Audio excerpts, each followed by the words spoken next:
強いけど私の方が超絶強い。今度こそあんたを超えてみせる。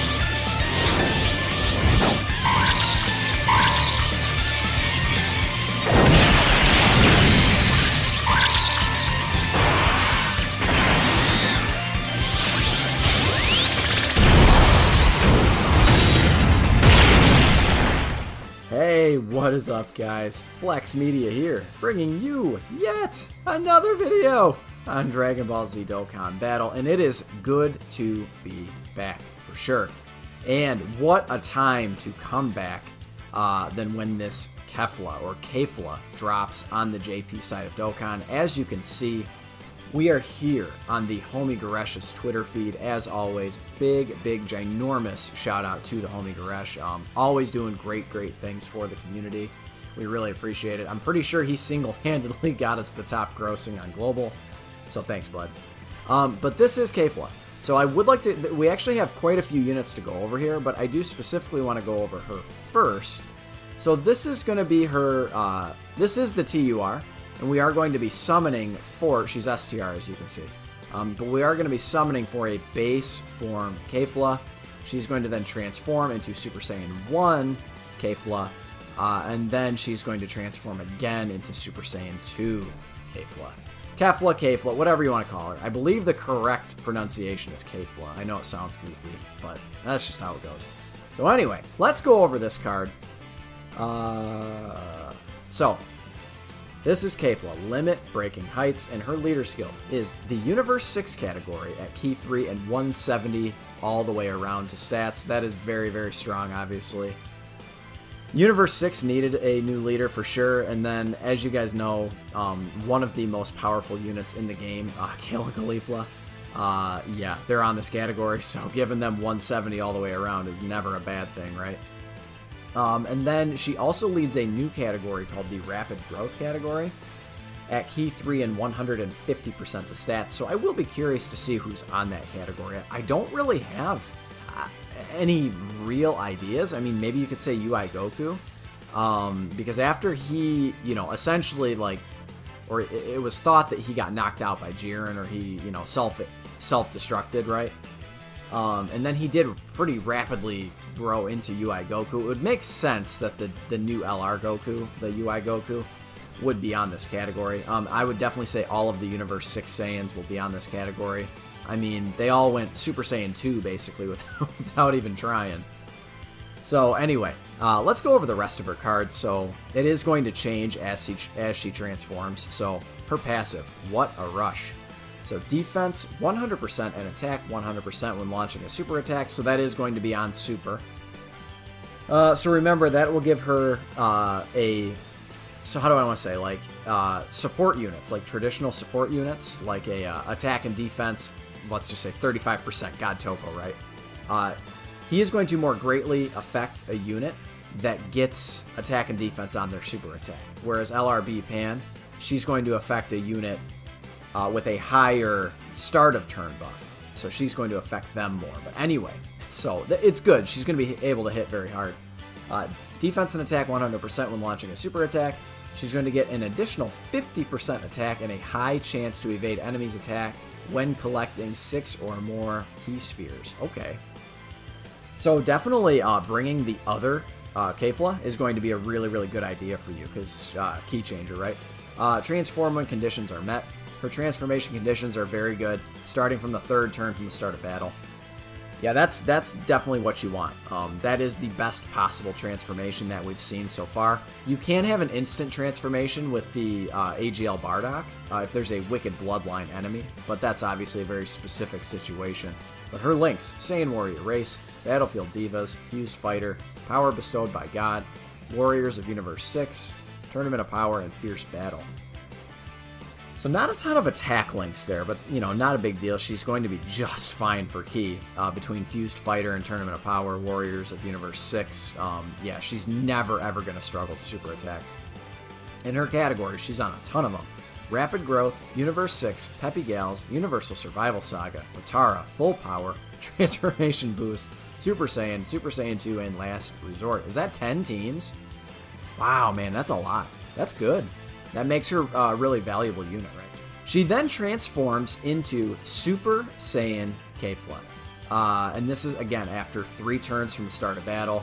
And then her super attack... Oh, I don't know if I mentioned this, but her super attack, right, is going to stack attack and then lower defense. I didn't mention that before, but it does that all the way through all of her forms. So now her gigantic cannonball in Super Saiyan 1 is going to raise attack infinitely and then cause immense damage to the enemy and lower defense.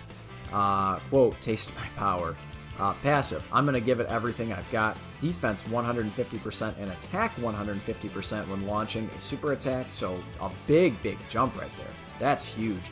And then she's going to gain an additional attack plus 50% and a high chance to evade enemies' attacks when collecting 6 or more key spheres. So, you know, essentially she's the same as her base form, except better, right? So she's got a higher attack and defense when she's launching a super attack. Everything else is essentially the same.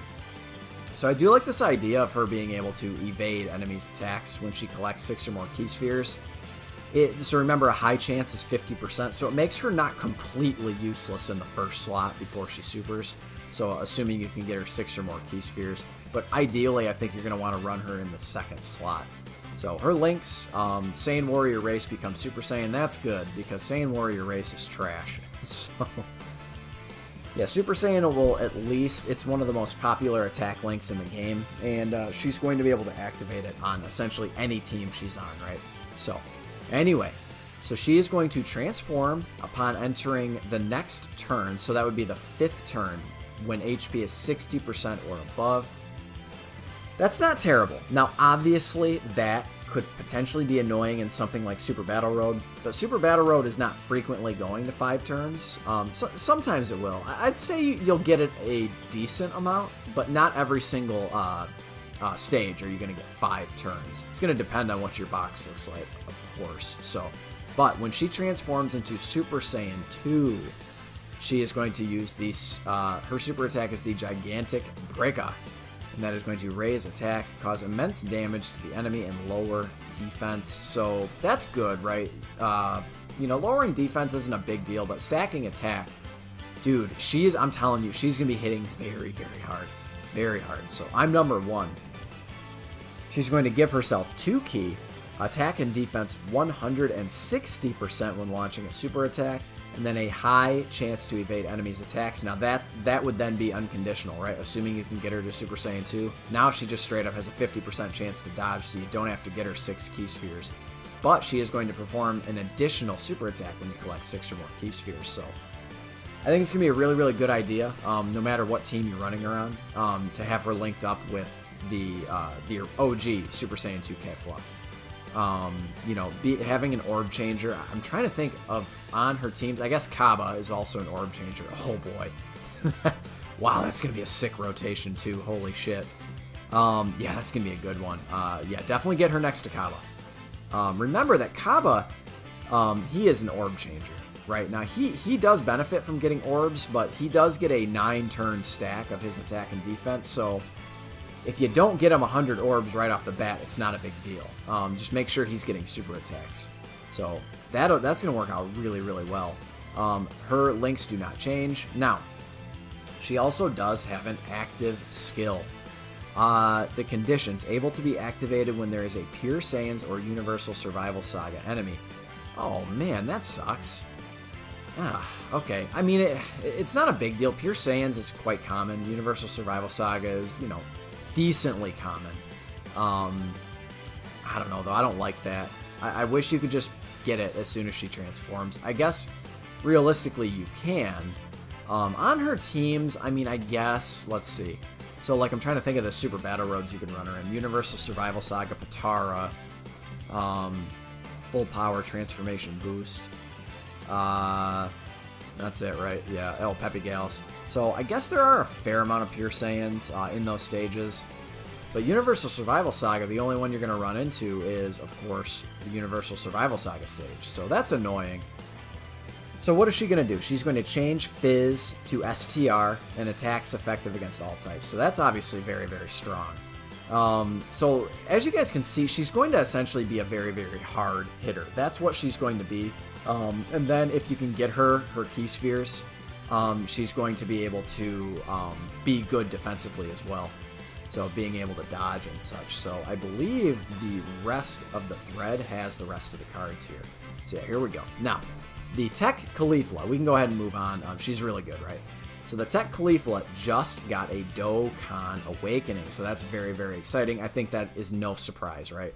So she actually is like pretty good, right? I mean, she was good originally, but so her leader skill is Universe 6 or Peppy Gals category key 3 and 120% to stats. Very solid, very solid. Again, another Universe 6 and another Peppy Gals leader. I do like that. And especially compared to what it was, I believe she was just a mono, like, tech-type leader. So that's good that they gave her some categories.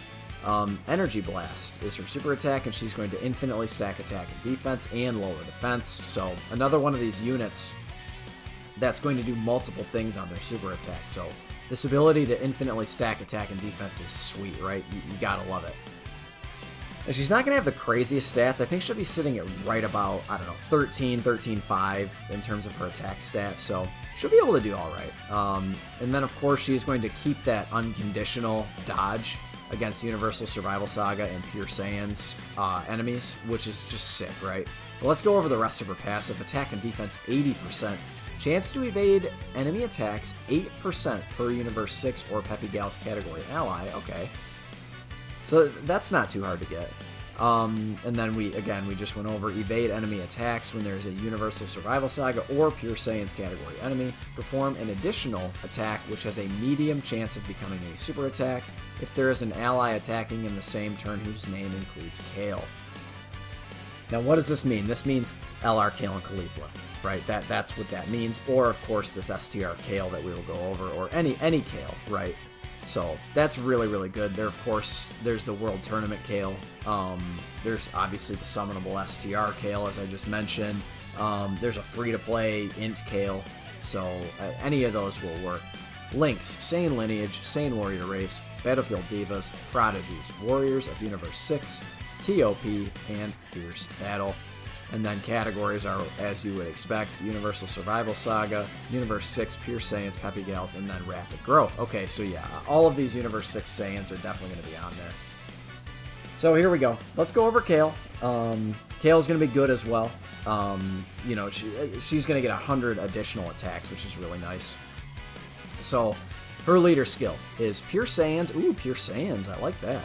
Or Peppy Gals category, key 3 and 120% to stats. Boy, I really, really like that. Another Pure Saiyans leader. That's really good. Believe it or not, like, so for me, like on my JP account, I don't have a Pure Saiyans leader. Sometimes you just, you know, I re-rolled for Cooler. I didn't really have a JP account to speak of anyway, but yeah, I did re-roll for Cooler with one of those max stone accounts. And I still don't have a Pure Saiyans leaders, and Cooler came out, I mean, geez, a while ago now, so that's great. I really, really like that. But anyway, her super attack is the Resist Cannon, and she's going to infinitely stack attack and defense and lower defense. Again, doing 2 things on your super attack is always cool. Shaky Feeling. Attack and defense 80%, attack and defense 10% per Pure Saiyans or Peppy Gals category ally. So I believe, or let's see, per Pure Saiyans or Peppy Gals category ally. So if they're both, would she get 20%? I believe so. Let me know in the comments below if you guys are familiar with this. I think she'll get 20% per Pure Saiyans and Peppy Gals, so she could be doing crazy, crazy damage. Perform an additional super attack when there's a Universal Survival Saga or Pure Saiyans category enemy. Wow, guard activated against all attacks if there's an ally attacking in the same turn whose name includes Caulifla. So again, Kale and Caulifla, they come to mind, or any of the Cauliflas in the game. There is a free-to-play STR Caulifla. I would not recommend using her. There's an AGL Caulifla. Yeah, so you're not going to have a problem activating that. Of course, Tech Caulifla. Links, Saiyan Lineage, Saiyan Warrior Race, Battlefield Divas, Rival Duo. Warriors of Universe 6, TOP, and Fierce Battle. Rival Duo is good. She'll link up with LR Goku and Frieza. That's cool. Categories are the same: Universe Survival Saga, Universe 6, Pure Saiyans, Peppy Gals, and Rapid Growth. Now there is one more card that we need to go over. It appears as though this is going to be the banner unit on this next upcoming Dokkanfest banner. And as you can see, it is our girl, Vados, and she is Int type. So let's go over Vados. So her leader skill: Universe 6 category, key 3, and 120% to stats. Again, you gotta like another, just a little bit more variety in terms of leaders you can run. So her super attack is Conductor of Destruction, causes supreme damage and seals and lowers attack. Holy, that's good. Yeah, sealing and lowering attack, that's a really, really good combo. Yeah, that's really good. I do like this ability to lower attack. I talk about it all the time. Seems like she's going to be a better version of the free-to-play Vados. But let's go over her passive. Attack and defense 60% and a high chance to evade enemies' attacks. So high chance, remember, is 50%. So I think the free-to-play one has a great chance. I think so. I'd have to double-check that, but anyway, let's go over the rest. Universe 6, Realm of God, Siblings Bond, and Bond of Master and Disciple category allies, attack and defense 20%, so that means she's going to be an all-around support unit. I don't know why she wouldn't just be an attack and defense 20% support unit, because those are literally all of the teams she's going to be on, so whatever. Randomly changes key spheres of a certain type to rainbow key spheres if there is a Universe 6 category ally in the same turn. So if there's a Universe 6 category ally, that's good. So if you're running her on Universe 6, obviously you're not going to have a problem there. Her links: the Innocence, Brainiacs, Shocking Speed, Cold Judgment, Rival Duo, Godly Power, and Fierce Battle. Categories: Realm of Gods, U6, Siblings Bond, and Bond of Master and Disciple. So lots of coming to JP Dokkan. I do believe they are actually getting another Infinite Dragon Ball History event, so that's going to be fun to run, of course. The Infinite Dragon Ball History just continues to be more and more and more challenging, right? Which is really, really nice, especially for, I think I officially went full whale status after this last banner. So for us whales, I'd still consider myself a dolphin, but anyway, guys, that's really it. I really just specifically wanted to go over the cards. As far as we know, we're not getting any other free-to-plays. However, I wouldn't necessarily put it past them to maybe Dokkan Awaken some of those free-to-play units from the Universe 6 story event. I could see that. Because we have, Salanel and Purina, they need one desperately. The Namekians and Universal Survival Saga, man, that'd be a huge buff to both of them. Let's see, you've got the hit. I mean, the hit and the Champa, I mean, they're mostly just for, SA fodder. And then Vados, I mean, she already has a Dokkan Awakening. So I could see them doing something with Salanel and Purina. We shall see. But that is the video, guys. One more thing. This is as good a time as any to talk about sort of the state of the channel. So you guys have probably noticed my uploads have been way, way less frequent. I'm actually in a pretty intensive school program right now. I mean, I'll go ahead and disclose. I don't care. I'm going to be a nurse. So I'm in the nursing program, a local, higher education establishment near me. So it's really, really challenging, but I am doing my best to get you guys content, if not every single day, like 6 days a week. It's just I had a crazy amount of work and some really, really intense deadlines I had to meet, so I had to do a lot in a short amount of time. But I will be continuing to bring you guys content consistently. But anyway, guys, that is the video. And again, I'm going to be here, so whether y'all like it or not, I'll be around. But slap a like if you enjoyed it, and of course, consider subscribing if you are new. I love you guys, and thank you so much for your support. It means a lot to me, and I will catch you in the next one. Later.